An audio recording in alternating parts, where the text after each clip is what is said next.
educado do Brasil.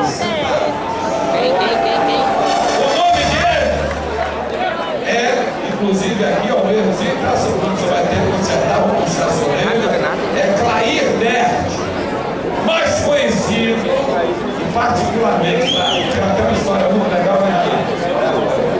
Essa porra, Renato.